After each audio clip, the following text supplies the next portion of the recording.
Welcome to the Butterfly Effect. I'm Chris Horner. This is stage 3 of the Basque Country, and we are getting into what makes the Basque Country so famous and so difficult. I'll give you guys a little bit of story back from 2008 when I was riding with Team Astana. Had Alberto Contador on the team, and we were trying to win the general classification, of course, with Alberto. So on the last road stage, the penultimate stage of Tour of the Basque Country, because the last stage was an individual time trial, on this day, we had to go over multiple mountains. Big mountains of about 5, 6, 7 kilometers long, super steep, multiple climbs, and then we were going to finish in the town of Oreo. It was going to go up this tiny little bike path at about 10, 15 kilometers from the finish of the race. And that was the crucial moment when you knew you had to have somebody with you if you were Alberto Contador in the race leader's jersey. Now, when the racing started, there was attacks all over the place. They were trying to drop Alberto Contador and put our Astana team under all kinds of pressure. When we hit the first big mountain, everything had kind of calmed down. The break was gone away, and it was raining that day, so I wanted to drop back and get some rain jackets. As I was dropping back through the peloton, I saw my teammate, race leader Alberto Contador. He said, "Chris, get my rain jacket too." Went back to the car, grabbed a couple rain jackets. As I'm coming back through the group, it's blowing up all over the place going up the climb. And I realize I'm in big time trouble. I got 2, 3 rain jackets wrapped underneath my jersey, and it's all bulked up because I didn't even have time to put my jacket on. And when I realized what was happening, that all of a sudden the Spanish team, Euskaltel Euskadi, was just throwing in on the front of the peloton, I just started jetting the rain jackets because I knew I wasn't going to need them anyways, and I was in big time trouble. And Alberto Contador could be in big time trouble too if I can't get back up to the front. Now, I suffered like crazy. I started bridging through guys, dropping left and right, went over the top of this climb with these groups, with this tiny little group, got dropped off the front of the peloton, and then they chased down the descent through the valley while I was sitting on the back. When we hit the next climb, everyone realized they weren't going to get back to the front. I'd bridged up to the next group by the top of the climb that had gotten dropped from the peloton, sat on those guys going all the way down the descent through the valley. Then when we hit the next climb, they all decided to sit up. I attacked the group, started trying to bridge up to the peloton again, as it was Bobby Julich back there yelling, Chris, what are you doing? You're not going to make it across. Anyways, just hang out with us and we'll head back to the hotel nice and easy. Well, I kept going. I bridged up to the next group. We got dropped off the back of the peloton there as I'm with the small group again. And then on the next climb, I bridged across and made it back up to the peloton with about 50 kilometers to go in the race. As I was passing through the team cars, Johan Bernil, who was driving the team car, looked over at me and gave that little double take and was like, "What are you doing? You've been gone for 50, 80 kilometers. I was chasing left and right. I get back, grab some bottles from Johan and some food and stuff, get to the back of the peloton, get myself up to the front of the peloton where my teammates are up there. And I'm told at this moment that all of a sudden we don't have anybody good enough to stay with Alberto Contador when we go up the goat path that's going to blow this peloton up. So everyone on the team looks over at me and says, "You got to be there with Alberto Contador," as I've been chasing for 50, 80 kilometers. I was like, okay. I go back to the car one more time. I said, "Johan, 2 Cokes, 2 Snickers. I got to fuel up because everybody's dead and someone's got to go over with Alberto Contador." Well, we hit this crazy narrow road like you're going to see on today's race, where they're narrow, but not as narrow as they could be, because in 2008 it was worse and it was steeper. So we hit that climb. It explodes all over the place. Alberto Contador is in the front group of probably 5 to 10 riders. He's getting attacked all over the place. I'm off the back again, chasing with a few guys to try to get back up to Alberto Contador, because there's one more bump that's going to summit with about 1.5 km before you drop down and go into the finish of that stage. And I know I'm going to have to be there for Alberto Contador. So I catch back on right as we're making the left turn to start this climb. Just as I'm at the back of the group, they're attacking Alberto Contador up the climb. I come to the front when he's in a little bit of trouble, because he's covered already so many attacks from the top of the last climb to the beginning of this one, that now we see a rider's getting ready to go up the road. I go to the front, pull the rider back for about 200 meters, maybe 3 tops. Then I bring that group back. Alberto Contador goes with the next attack over the top and keeps the race leader's jersey on the last road stage of the Tour of the Basque Country. And now all he had to do is defend in the individual time trial. I suffered like crazy through that stage for what amounted to 200 or 300 meters, very crucial times at the front though. I mean, it was a lot of pain and suffering for 300 meters max. But if I wasn't there, maybe we lose the race leader's jersey on the very last climb and the very last road stage there of Tour of the Basque Country for Alberto Contador. The next day in individual time trial, he killed everyone and won the overall classification. So all that chasing paid off for just 300 meters worth of work. Now today and through these next stages of the Basque Country, the reason why I told you guys that story, all the big teams that want to win the general classification, their B riders, C riders, D riders, E riders all have to suffer like I did on that stage for just short moments. So when the cameras come on today's race, it's 65 kilometers to go. There's a group of 6 up in the front and they got a 2-minute gap. Up in that group is Remy Cavagna from Quick Step, Pierre Latour from Total Energies, George Zimmerman from Intermarché, Nicolas Perdon from AG2R, Simon Gasquet from Cofidis, the bearded Cofidis rider, Thibaut Grunelec from Arkea Samsic, and that group of 6 is not going to stay together because it's going to blow up into a group of 3 right away on this climb with about 64 kilometers to go. Behind, when we look at the peloton, guess who's chasing? You got it. It's Jumbo-Visma on the front, but they only got 3 riders when the cameras come on.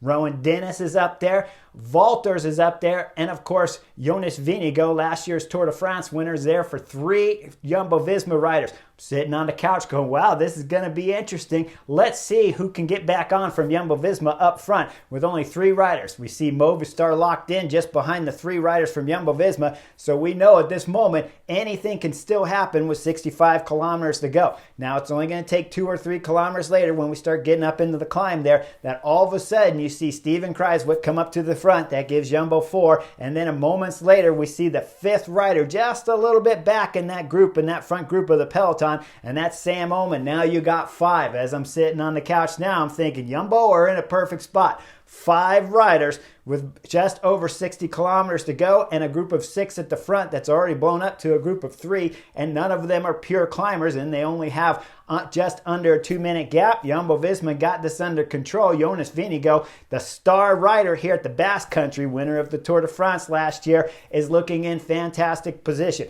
Now they'll start the climbs. Rowan Dennis is always on the front doing a marvelous job, and as I said, all of a sudden the 3 up front become 5 Jumbo-Visma riders with Rowan Dennis setting a marvelous tempo up front, always keeping things under control. Just under 50 kilometers to go. So when things start going curb to curb, because we know the peloton of GC favorites, they know what's coming up with 50 kilometers to go as the breakaway starts getting closer and closer. They've already caught 3 riders out of the breakaway earlier at this moment. There's only 3 more left up the road. This is when FDJ start having some problems because David Gaudu is going to need a bike change with Romain Gregor, his teammate. Once he changes bikes, he gets back on, and we're going to see those guys chasing back there with 2 more teammates trying to get him up to the front of the Jumbo-Visma-led peloton. Jumbo-Visma still at the front. FDJ finally closed the gap. They'll get themselves up to the front eventually here on stage 3. Now we start seeing some action coming out the back because there we go. See, is Egan Bernal coming out the back as the FDJ train was starting to go forward. They get back into the climbs. We see Remy Cavagna start throwing in some attacks, and that'll break that group down that was originally 6, then became 3. Now it's 2 guys with Remy Cavagna and George Zimmerman from Intermarché. With those 2 guys pushing hard on the pedals because George Zimmerman's 10 seconds down on the general classification, and Remy Cavagna, the Soudal Quick-Step riders, 58 seconds back on the general classification. We know with the peloton behind, they're not going to let these 2 guys go. Things start getting interesting as they crest the next climb because EF Education, just before the KOM, start passing on the right side of the road with about 35 kilometers to go. They'll go over the top of the climb, getting into the twisty descent, wanting to cause some chaos, but Rowan Dennis is not done yet for Jumbo-Visma. He'll come back to the front, and then again, we see EF Education reassemble on the right side of the road, come flying by Rowan Dennis, this time with 4 riders as they're drilling it down the descent here at the Basque Country. Now with 25 kilometers to go, the peloton catches the last 2 riders with Remy Cavagna and with George Zimmerman from Intermarché being wrapped up. Everything's together and everything's going to be to play for here on stage 3. The next attack's going to come from Lauren Weiss from Intermarché, and he's going to get some company with Chavez and with Bach Mollema. Those three riders will stay a little bit off the front of the peloton. As we still see it's Jumbo back there chasing. They'll start to get a little bit of help from other teams. But up front, we see three guys drilling it through the valley. And then once we see them turn off the road to the right, it gets super narrow. When we go back to the peloton, FDJ's Gaudu and his teammate are flying to the front because they know once this road exits right, it's going to be super narrow. And FDJ want to put David Gaudu, who's already had a little bit of troubles with the bike change, in perfect position to start this climb. They are, and then Steven Kruijswijk from Jumbo-Visma passed him once the climb starts proper,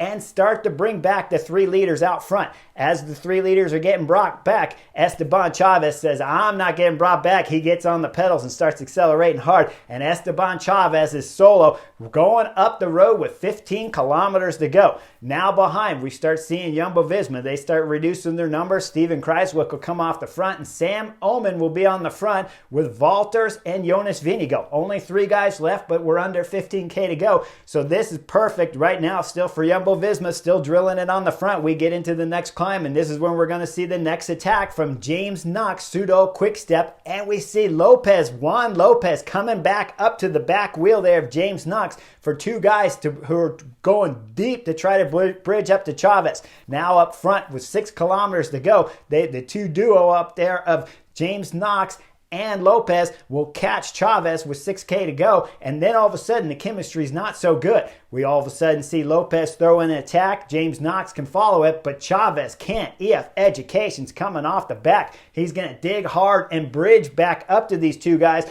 but then EF Education, Chavez doesn't want to do much work. We see up front, it's Lopez. He keeps looking over his shoulder. He's not getting any help. He's getting a little frustrated. Then finally, James Knox will come through. Chavez will come through, but only take a short, maybe 100-meter pull, and then all of a sudden, Juan Lopez is back on the front again.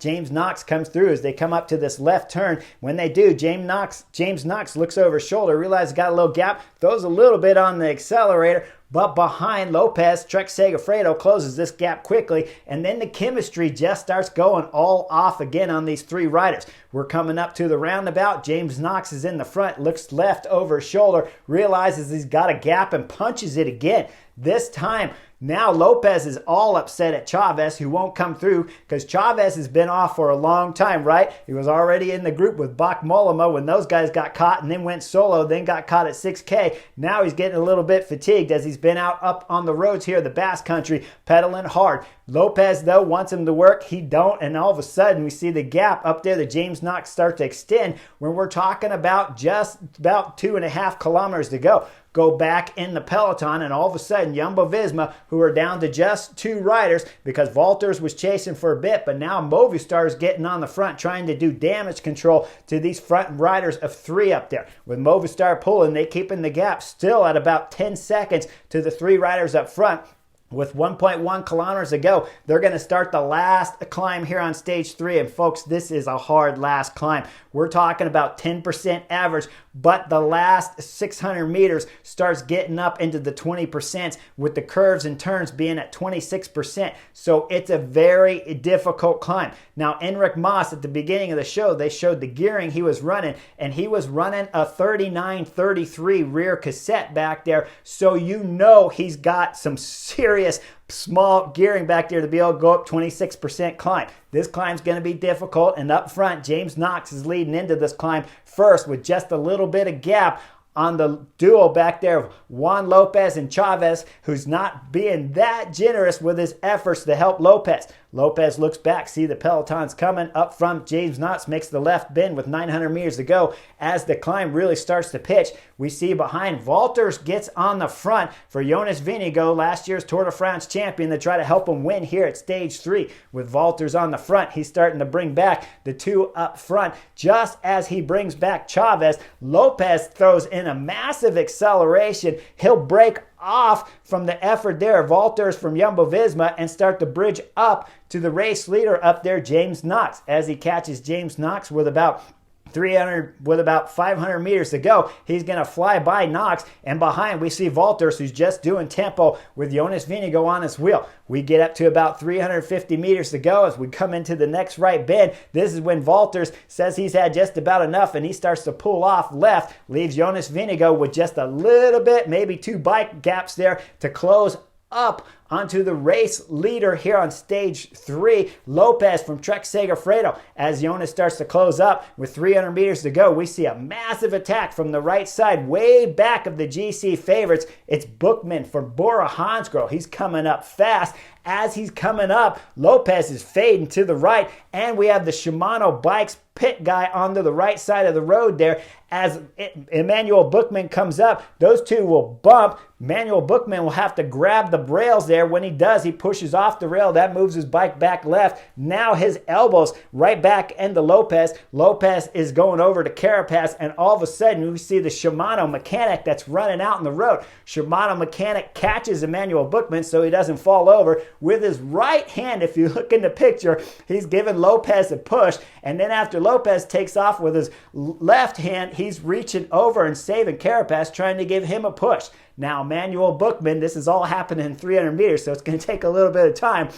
Emmanuel Bookman decides he can't get going on this steep climb. As he throws his leg off, he's going to start running. The Shimano guy's going to start pushing Carapaz, and somehow the Shimano guy runs out of the pit, doesn't hit any other riders, gets back over to the right side of fencing, and up here with my expert opinion, I say that was a fantastic job from the Shimano mechanic. Now, while that was all happening, as the two riders were falling into the fence, falling into each other, and falling into Carapaz, this is when Jonas Vingegaard from Jumbo-Visma was throwing in his massive acceleration. As the guys in the crash were trying to get back on their bikes, you see Jonas Vingegaard look left over his shoulder. I don't know if he could see the crash, but he could definitely see Enric Mas, and he's got a gap to the Movistar rider. So Jonas Vingegaard throws in full gas as he starts to extend out his lead here on stage 3 with about 200 meters to go. Now let me back the film up just to get into that 300 meter section, because Mikel Landa, Bahrain victorious, was in about 10th position, somehow missed all of the action happening on the right side and center of the road, made it through on the left, came all the way back over the right. Now he's flying up the right side, and he's latched onto the wheel of the Movistar riders, Enric Mas. Now they got a gap of about 2-3 seconds to Jonas Vingegaard, Jumbo-Visma, who's going solo here for stage 3. But it's a steep climb to the finish. With 50 meters to go, it'll start to flatten out a little bit. Jonas Vingegaard will look back, and then when we go further back, we'll see Enric Mas looking back because Mikel Landa's coming fast. Mikel Landa will fly by Enric Mas and start gaining some time up there on Jonas Vingegaard, but only because Jonas Vingegaard, Jumbo-Visma, decided it was time to celebrate right at the finish line. He does a little fist pound, a little arm raise, a little kiss, probably to some family members watching at home, crosses the line to win here at stage 3. Just behind, Mikel Landa does a blazing ride coming from 10th through all that carnage to get up to 2nd, just 2 seconds behind Jonas Vingegaard. And 3rd on the stage is Enric Mas from Movistar to round out the podium. Now, when the other guys talking about the crash, they lost some time, right? Lopez lost a bunch of time. Carapaz lost some seconds back there too, just around where Lopez was. And Emmanuel Bookman somehow got back up on his bike and was able to pedal it up to the finish. Same thing, finishing around 20th position. The general classification leaves the race leader's yellow jersey to Jonas Vingegaard, but he only has a 5-second gap on Mikel Landa and about 16 seconds back on David Gaudu, who did a great job of salvaging today's stage 3 after riding what I gotta believe was another teammate's bike, probably all the way to the line, because I didn't see him switch back to his road bike, but maybe the cameras missed it. Either way, the next stages coming up are going to be exciting, because there are no more summit finishes here. So remember, Jumbo-Visma have to be able to keep it all together on these next finishing climbs, and then going down the descent. It's always nice if you have a teammate going down the descent, right? So if Jumbo-Visma can't hold it all together, then there's going to be some exciting stages left here at the Basque Country. They're going to get interesting because they're not summit finishes. You're going to go over the climb and then have 15-20 kilometers descent into the finish line. That's when things could get dangerous, because if Jumbo-Visma get thin on numbers and they're left with only Jonas Vingegaard going up the final climb at the summit, all of a sudden we can start seeing the GC favorites attacking Jumbo-Visma left and right, and Jonas Vingegaard is going to have to get on the front and do his own pulling, and it's not going to be with just 300 meters left of the race. Either way, Basque Country never disappoints. Make sure you guys like and subscribe, and I'll see you on the next edition real soon.